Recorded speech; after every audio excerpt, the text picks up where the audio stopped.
A former spokesperson for the House Oversight Committee, this from 2009 to 2013, and a former Republican. Here is the latest on his latest article, the headline there. Democrats brought a gavel to an impeachment gunfight. Trump's 2020 rivals must do better. So, Kurt, with a welcome to you, my friend. It sounds like you're a little angry with the House Democrats. I mean, what did the Judiciary Committee not do right?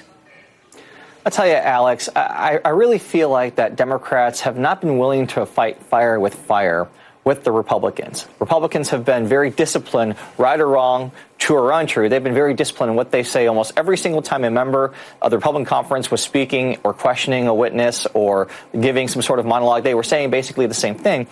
And yet there's all of this material from the time that Republicans were in the majority, when I was there, when they were investigating Barack Obama, that Democrats have all this ammunition to throw back in their face. Why, when they say that this is a rigged process and isn't fair, why aren't Democrats saying these are the rules that you guys play by? When they talk about closed-door depositions and how they're locked out of a process, why aren't Democrats throwing back in their face that Republicans wrote the rules for closed-door depositions and used them when they investigated Hillary Clinton and Benghazi? When Republicans constantly say that they don't have the witnesses they want, no first-hand fact-based witnesses, why aren't Democrats saying, well, if you want Rudy Giuliani, Mike Pompeo, John Bolton, Mick Mulvaney, those first-hand fact-based witnesses, why is Donald Trump blocking them? There's so much ammunition to highlight the hypocrisy of Republicans, yet Democrats have seemed reluctant to take that head on, and I just, for the life of me, don't understand why. So, but Kurt, then are you saying that a uniform response ranks over a focus on truth, on fact?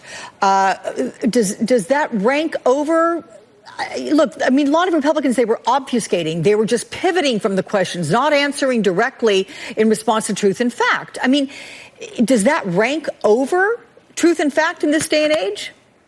Well, I think in this case, what we're seeing, because the support for impeachment has stayed the same from before these hearings to where we are right now, which tells you that anybody who tuned in and watched this from the American public perspective, their minds were made up going into it, and there's been no change in public opinion. Which I think that says that the Republican strategy, for better or worse, and I think it's for the worse, has been working on some level. And the reason why is because Democrats have not confronted it head on and batted it down when given the opportunity to do so. I think that you can have a fact-based, truth-based argument, but you can also take 10 seconds and highlight the hypocrisy that's at play. Yeah. I know you're a Republican staffer. You must know all these GOP players. What do you think is really happening behind the scenes with them? Oh, it's the same story we've heard throughout the entire Trump presidency, Alex. It's Republicans privately shake their head at what the president's doing. They disagree with it. They'll opine about it. They'll say that they can't wait till this period of the Republican Party's chapter is over. Yet publicly, they're afraid to do anything. They're afraid to confront this toxicity that has plagued their party. And I'm afraid that, like we've already heard a lot of the Senate Republicans say, that the outcome has already been predetermined even before the trial has begun, and fear is driving those decisions. So that fear is driving the decision over what to do that may be right? I mean, we have two of my guests this weekend, Congressman Danny Heck, Congresswoman Zoe Lofgren. They told me they have spoken with Republicans who would like to vote to impeach this president, but they're not going to do it. And is it because they're afraid of the president? Well, 100%. I think if people were being truly honest, if you had a secret ballot in the Senate, President Trump would be impeached. Republicans privately have been bemoaning this presidency, the tone, the tenor, the illegality, the lack of ethics and morality and conviction.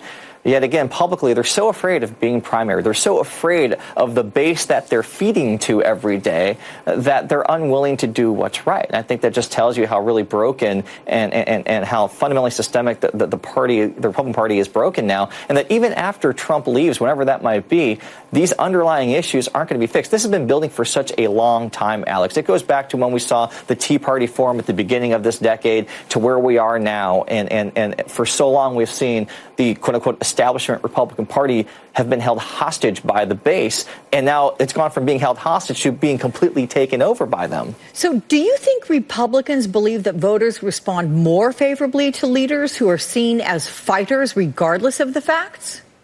Yeah, I think that the tone that we've seen from Republicans, this is why we've had all the yelling, all the shouting, those theatrics, this anger, because I think that they believe that their base, their voters, they equate yelling and shouting and volume to righteousness, and somehow this indignation, this false indignation that they put on, this display from Doug Collins and Louis Gohmert and Matt Gaetz, and it's all it is performance, but somehow that type of tenor will show that they're on the right and Democrats are in the wrong. Throw in Jim Jordan on that list as well. Okay, my friend. Thank you so much, Kurt Bardella. Good to see you.